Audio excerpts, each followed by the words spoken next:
कोई आइवरी या 45 है ना तो आपने उसको 36 सांवली रंगत वाली पहले बेस लगानी है, उसके बाद आपने उसको। अस्सलाम वालेकुम जी, क्या हाल चाल है सबका? ठीक ठाक है। Welcome back to my channel KN creations. Beautician course कर रहे थे जिसकी आज लास्ट क्लास है। रिसेंटली जिन्होंने ज्वाइन किया ये कोर्स, जैसी उनकी क्लासेस कवर होती हैं इंशाल्लाह लाइव आऊंगी, आपसे क्वेश्चंस करूंगी। तो इस ब्यूटिशियन कोर्स की लास्ट क्लास में मैं आपके साथ ब्राइडल की कुछ टिप्स शेयर करूंगी जो आपको ब्राइडल मेकअप बेस्ट करने में बहुत ज्यादा हेल्प आउट करेंगी। तो चले जी क्लास स्टार्ट करते हैं। सबसे पहले जब आप ब्राइडल लेवल का काम करते हैं तो आपका टॉकिंग स्टाइल बहुत, आपका बात करने का तरीका बहुत पोलाइट होना चाहिए, बहुत अट्रैक्टिव होना चाहिए। आपका ब्राइड के साथ जितना अच्छा कनेक्शन होता है उतना ही ज़्यादा आपका ब्राइडल काम बेस्ट जाता है। किस तरह से? हर तरह की ब्राइड आपके पास आती है, कुछ बहुत ज़्यादा एक्साइटेड होती हैं अपने इस दिन पर, कुछ बहुत ज़्यादा इमोशनल हो रही होती हैं। तो ब्राइडल जिस तरह से इमोशनल हो रही होती है, डिप्रेस्ड हो रही होती है, मेकअप एकदम से डल होने लगता है। अक्सर ऐसा होता है कि बेस एकदम से ग्रे लगने लगती है। तो ज़रूरी है कि आप अपनी बातों से, अपने बात करने के तरीके से ब्राइड को अच्छी फीलिंग दें। और दूसरी बात, जब ब्राइड आपके पास आती है, बुकिंग करवाती है, आप डील करते हैं, बात करते हैं, आप उसकी स्किन की कंडीशन देखते हैं। जब आपका लहजा बहुत ज़्यादा पोलाइट होता है ना, तभी वो आपकी बात मानेगी कि आपकी स्किन को इस चीज़ की ज़रूरत है, आपने ये लाजमी करना है। अगर वो काम नहीं ना करती, उसका तो दिन खराब होता है, आपकी भी काम की रेपुटेशन खराब होती है। क्योंकि देखने वाला ये नहीं देखता कि ब्राइड ने स्किन प्रिपरेशन नहीं की, अपनी स्किन केयर नहीं की, उसने बस ये देखना फलानी मेकअप वाली ने, फलानी पार्लर वाली ने उसका बेड़ागर कर दिया मेकअप का। ठीक है, तो ज़रूरी है कि आपका कनेक्शन अच्छा हो ताकि क्लाइंट ब्राइड आपकी बात माने। नेक्स्ट, जो हाई लेवल के मेकअप आर्टिस्ट होते हैं उनका एक स्टाइल होता है कि जब आप उनके पास बुकिंग करवाते हैं तो वो आपको एक स्किन केयर चार्ट देते हैं। जैसे डाइटिशियन होते हैं, डाइट एक्सपर्ट होते हैं, वो आपको एक हेल्दी चार्ट बना कर देते हैं डाइट का। बिल्कुल इस तरह से जो अच्छे मेकअप आर्टिस्ट होते हैं वो अपने क्लाइंट्स को, अपनी ब्राइड्स को एक स्किन केयर चार्ट बना कर देते हैं। बिल्कुल आपने भी उसी स्टाइल का काम करना है, अपनी ब्राइड्स को, अपने क्लाइंट्स को एक हेल्दी और एक अच्छा स्किन केयर चार्ट बना कर देना है, हर एक की पॉकेट मनी के अकॉर्डिंग। मतलब अगर कोई अच्छा अफोर्ड कर सकता है आपने उसको हाई एंड ब्रांड रेकमेंड करनी है, और अगर कोई अफोर्ड नहीं कर सकता तो आपने उसको चीप और अफोर्डेबल बतानी है, लेकिन उनके रिजल्ट्स अच्छे हों, क्वालिटी अच्छी बतानी है। और ये सब तभी आप कर सकते हैं जब आपके पास स्किन की कंप्लीट स्टडी हो, आपके पास प्रोडक्ट्स की नॉलेज हो, आपके पास कुछ एक्सपीरियंस हो कि आपको पता हो मैं अपनी ब्राइड को जो रेकमेंड कर रही हूँ उसकी स्किन टाइप क्या है, प्रोडक्ट लगाने के बाद क्या रिजल्ट निकलेंगे। ठीक है, आपने अब अच्छे लेवल का काम करना है तो आपको स्किन केयर चार्ट्स बनाने आते हो। नेक्स्ट, आपने ब्राइडल बेस हमेशा पेंट टेक्निक से बनानी है। पीछे मैंने जो ब्राइडल बेस का कोर्स करवाया मैंने उसमें बार बार आपको बताया आपने पेंट टेक्निक किस ब्रश से अप्लाई करनी है, किस तरह से उसको सिक्योर करना है, किस तरह से कौन सी कंसिस्टेंसी किसके लिए बनानी है। आपको मैंने ये सब चीज़ें इन क्लासेस में बताई हैं, आपने बहुत ध्यान से देखना है। हमेशा एक अच्छे लेवल का ब्राइडल मेकअप करने के लिए ज़रूरी है कि आप जो फाउंडेशन है, बेस है, उनको पेंट टेक्निक में अप्लाई करें। अगर मिनरल है उसको भी आप पेंट में अप्लाई करें, लिक्विड फाउंडेशन है तो उसको भी आपने पेंट में अप्लाई करना है, स्टिक फॉर्मूला तो भी पेंट की तरह ही आपने स्टिक को चलाना है। पेंट टेक्निक ही होनी चाहिए आपकी बेस बनाने में। क्लियर? नेक्स्ट, जब हम ब्राइडल बेस करते हैं, हैवी फार्मूला यूज करते हैं, हैवी कवरेज की तरफ आते हैं तो हमारी स्किन जो प्रिपरेशन है बेस से पहले की वो बहुत अच्छी होनी चाहिए। ज़रूरी नहीं है कि ब्राइडल बेस के लिए आपके पास बहुत बड़ी रेंज होनी चाहिए स्किन प्रिपरेशन की। आप जो भी चीज़ यूज़ करें वो कंप्लीट बजट के साथ हो। जैसे कि हम अगर मॉइस्चराइजर यूज़ करें तो वो जस्ट स्किन की अपर लेयर पे काम करेगा, स्किन को मॉइस्चर कर देगा। लेकिन जिस तरह ये शीट मास्क है, ये इसमें एसेंशियल्स भी होते हैं, सीरम भी होते हैं, तो आपने हमेशा इस तरह के 2 से 3 प्रोडक्ट्स यूज करने हैं। कोई ऐसी चीज यूज कर लूं जिससे कंप्लीट रिक्वायरमेंट पूरी हो जाए मेरी स्किन केयर की। ठीक है, और लेयर मेरी कम रहे। आपने इस तरह के हेल्दी प्रोडक्ट्स यूज करने हैं। क्लियर? नेक्स्ट, स्किन केयर से लेके बेस बनाने तक जितने भी आप स्टेप फॉलो करें, जितनी भी प्रोडक्ट्स यूज करें, हर प्रोडक्ट में 2 से 3 मिनट का गैप होना चाहिए। जैसे अगर आपने सबसे पहले सीरम लगाया उसके बाद आपने टोनर लगाना है तो टोनर और सीरम में 2 से 2.5 मिनट का गैप होना चाहिए। टोनर के बाद मॉइस्चराइजर लगाया उसमें भी होना चाहिए। बेस की अगर आप 2 से 3 लेयर्स अप्लाई करें हैं तो भी हर बेस की लेयर में कम से कम 1.5 से 2 मिनट या 3 मिनट का टाइम होना चाहिए। एकदम से हर चीज के ऊपर चीज अप्लाई करेंगे तो बेस ना तो स्टे करेगी, ना लॉन्ग लास्टिंग होगी, ना उसमें फ्लॉलेस फिनिश आएगी, और ना ही वो अच्छी कवरेज देगी। हमेशा अच्छी कवरेज के लिए, अच्छे रिजल्ट्स के लिए ज़रूरी है कि आप जो भी चीज़ें अप्लाई करें उसमें थोड़ा थोड़ा गैप रखा करें कि वो चीज़ अच्छे से स्किन के साथ सेट हो जाए। क्लियर? नेक्स्ट, जब हम ब्राइडल बेस करते हैं, हैवी कवरेज, हैवी फार्मूले की तरफ जाते हैं तो हम ब्राइडल की 1 से 2 टोन फेयर बेस बनाते हैं।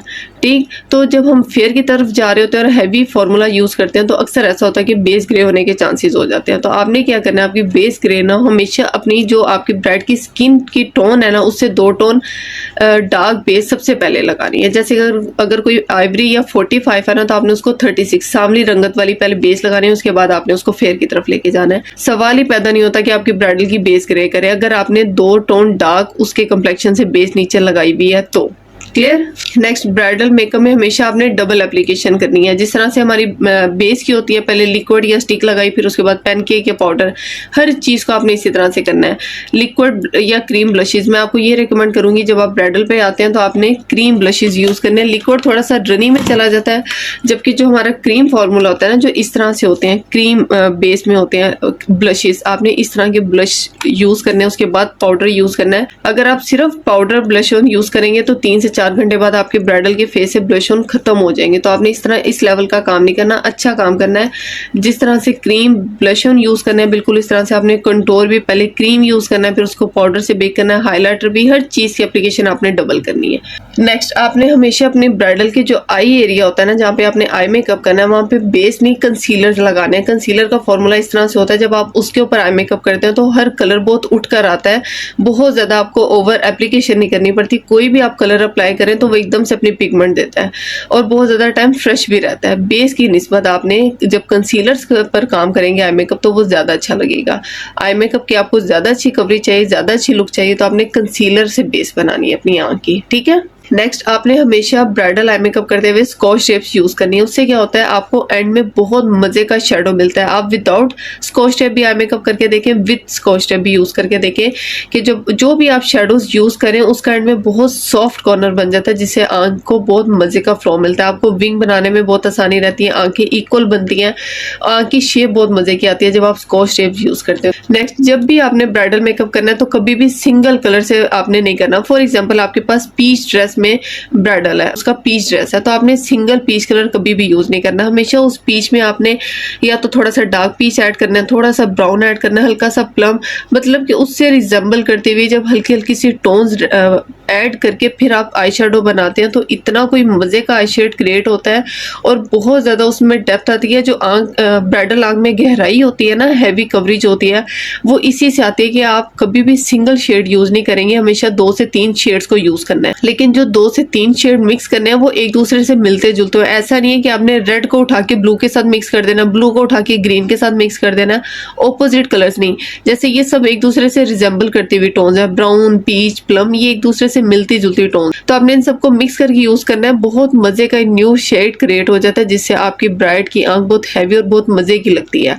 आपने इस लाजमी टिप को यूज करना है, आप आई शेडो करें या ब्लश ऑन करें, आपने 2 से 3 कलर्स को मिक्स करके यूज करना है, उसी टोन से मिलती जुलती। ठीक। नेक्स्ट, जब हम ब्राइडल बेस करते हैं तो हमारी एशियन स्किन टोन जो है वो ज्यादातर येलो अंडरटोन होती है।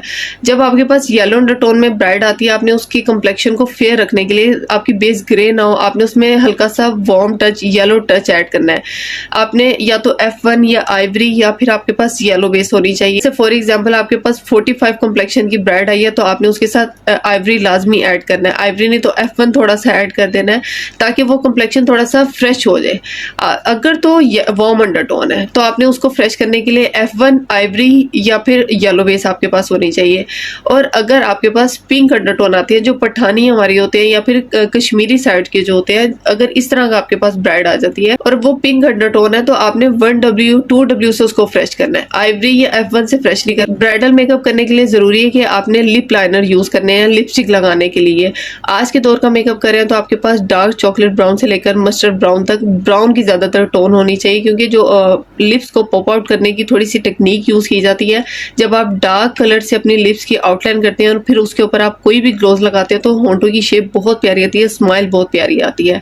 आपने लिप लाइनर यूज करना है, होंठों की शेप, डार्क लिप लाइनर हमेशा यूज करना है और उसको नजर ना आए। आपने अपनी जो लिपस्टिक का शेड, ग्लोज का शेड लगाना है, उससे आपने उसको कवर कर देना है। जो आपका आउटलाइन वाला एरिया होता है वो थोड़ा सा डार्क चला जाता है, सेंटर से थोड़ा सा ब्राइट शेडो बनता है, तो बहुत अच्छे एम्ब्रॉय लिप्स बन जाते हैं। आज के दौर की लिप टेक्निक हो जाती है और लिपस्टिक आपकी फैलती नहीं है, बहुत टाइम तक स्टे करती है जब आप इस तरह की लिप लाइनर यूज करते हैं। क्लियर। नेक्स्ट, जिस तरह से मैंने आपको बताया, अपने आई शेड में या ब्लशर में हमेशा 2 से 3 कलर्स को मिक्स करके यूज करना है ब्राइडल कवरेज के लिए। वो लगे कि ब्राइडल मेकअप है, आपका जो आई मेकअप है, आपके ब्लश है, उसके लिए आपने 2 से 3 टोन्स को मिक्स करना है। बिल्कुल उसी तरह से जब आपने ग्लिटर्स यूज करने हैं, आपने कभी भी सिंगल ग्लिटर नहीं यूज करना। अगर आपने अपने ग्लिटर्स में अट्रैक्शन लेकर आनी है, जैसे मेरे पास यहाँ पे 4 गोल्ड के शेड्स हैं, अब जो फर्स्ट डे की ब्राइड्स होती हैं, ये देखिए, ये थोड़ा सा येलो अंडरटोन में है, ये थोड़ा सा डल गोल्ड में है, ये भी बहुत ज़्यादा ब्राइट येलो गोल्ड में है, और ये इन सब के दरमियान में है, बहुत ज़्यादा डल गोल्ड भी नहीं है, बहुत ज़्यादा ब्राइट गोल्ड भी नहीं है। जब आप इस तरह से डिफरेंट गोल्ड को मिक्स करके एक शेडो रेडी करते हैं तो वो आपके जो ब्राइड का लहंगा होता है उसके काम के साथ जैसे जैसे काम मूव करके इसका काम बहुत प्यारा लगता है लाइट्स में। इस तरह से आपकी ये ग्लिटर जो है ना बड़े मजे मजे के इफेक्ट देते हैं। आपने ये ट्रिक लाजमी यूज करनी है ग्लिटर्स को मिक्स करने वाली। नेक्स्ट, जब हम ब्राइडल मेकअप करते हैं तो हमारी बहुत ज्यादा ओवर डिटेलिंग होती है हर चीज की। पार्टी मेकअप से बहुत ज्यादा हम डिटेलिंग निकालते हैं। जब आप कट क्रीज करते हैं, जिस तरह से आपने ये क्रीज को कट किया, ये आपकी आईब्रो की शेप है, ये आपने क्रीज को कट किया, ये आपने कॉर्नर बनाया डार्क कोई भी, यहाँ पे आपने शेडो लगाए। अब ये जो आपने क्रीज को कट किया, इतने एरिया में जैसे ही आपने ग्लिटर लगाना है ना तो ये एरिया आपका थोड़ा सा ब्लेंडेड चला जाता है। तो जिस शेप में आपने क्रीज को कट किया, जब आप उस शेप पे ग्लिटर लाइनर यूज करते हैं ना, सेम बिल्कुल जो आपने अगर फर्स्ट डे की ब्राइड है गोल्डन यूज किया तो आपने गोल्डन ही ग्लिटर लाइनर लेना है। सेकंड डे की ब्राइड है सिल्वर काम है, आपने सिल्वर ही लेना है। मेहंदी की ब्राइड है ग्रीन चंक्स यूज किया है, ग्लिटर यूज किया तो आपने ग्रीन, मतलब सेम ही आपने ग्लिटर लाइनर लेना है। और जैसे ही आप उस लाइन के ऊपर वो ग्लिटर लाइनर चलाते हैं तो बहुत डिटेल आ जाती है, आंख में बहुत प्यारी शेप आती है। ये लगता है कि ब्राइडल आंख रेडी की गई है। आपने अपनी आंख को ब्राइडल कवरेज देनी है तो आपने ग्लिटर लाइनर लाजमी यूज करना है डिटेलिंग के लिए। क्लियर? नेक्स्ट, अगर आपको अपनी ब्राइडल की इस लेवल के हाइलाइटर्स की कवरेज चाहिए तो आपने क्या करना है, लिक्विड या क्रीम। मैं आपको ये सजेस्ट करूंगी अगर आप ब्राइडल कर रहे हैं तो आपने क्रीम यूज करने है हाइलाइटर बेस से पहले। फाइनल बेस से पहले आपने सबसे पहले क्रीम हाइलाइटर लगाना है, उसके बाद फाइनल बेस के बाद आपने पाउडर हाइलाइटर लगा देना। उसके बाद आप अपना बाकी काम करें। उसके बाद आपने क्या करना है, अपने मेकअप को अच्छे से फिक्स करना है, या फिक्सर से या सेटिंग स्प्रे से आपने उसको फिक्स करने के बाद जैसे वो सेमी वेट कंडीशन में आ जाए, बिल्कुल ड्राई नहीं हो गया, बिल्कुल गीला नहीं है, जैसे ही बेस के साथ वो सेमी वेट कंडीशन में आ जाएगा, आपने एक बार फिर हाइलाइटर लगाना है। जो भी आपने ऊपर हाइलाइटर यूज किया हुआ है उसको आपने अगेन पाउडर हाइलाइटर, फिक्सर के बाद आपने पाउडर हाइलाइटर को दोबारा से अप्लाई करना है, तो इस लेवल के आपके हाइलाइटर पॉप आउट करेंगे। ठीक है। नेक्स्ट, ब्राइडल मेकअप में हमेशा आपने आई मेकअप पहले करना है, बेस बाद में बनानी है। इससे क्या होता है, जब आप आई मेकअप करते हैं तो जो आई शेडोज हैं उनका फॉल होता है, आई ग्लिटर्स का फॉल होता है। बेस पे जब ये सब चीज़ें गिरती हैं, आप बेस को वहाँ से बार बार ठीक करते हैं, रिमूव करते हैं, बेस को सही करते हैं, बार बार स्पंज लगाते हैं, तो बेस में वो फ्रेशनेस नहीं रहती जो ब्राइडल की बेस की फ्रेशनेस होनी चाहिए। उतना टाइम बेस स्टे भी नहीं करती है, फिर उस एरिया पे पैची पैची सी लगती है। आपने अगर अपनी ब्राइडल की अच्छी कवरेज करनी है, अच्छी और फ्लॉलेस बेस रेडी करनी है, तो आपने पहले आई मेकअप करना है, बाद में बेस बनानी है। तो ये थी हमारी ब्राइडल मेकअप की कुछ टिप्स जो मैंने आपके साथ शेयर की। आपने जब इनको यूज करना आपने मुझे लाजमी फीडबैक देना है। और ये थी हमारी इस कोर्स की लास्ट क्लास। कोर्स कैसा रहा है, कितना हेल्पफुल रहा है, क्या चीजें आपको सीखने को मिली है आज की क्लास में, आपने लाजमी इस कोर्स का फीडबैक देना है। मिलेंगे इंशाल्लाह नेक्स्ट क्लास के साथ। अपना बहुत सारा ख्याल रखिएगा। अल्लाह।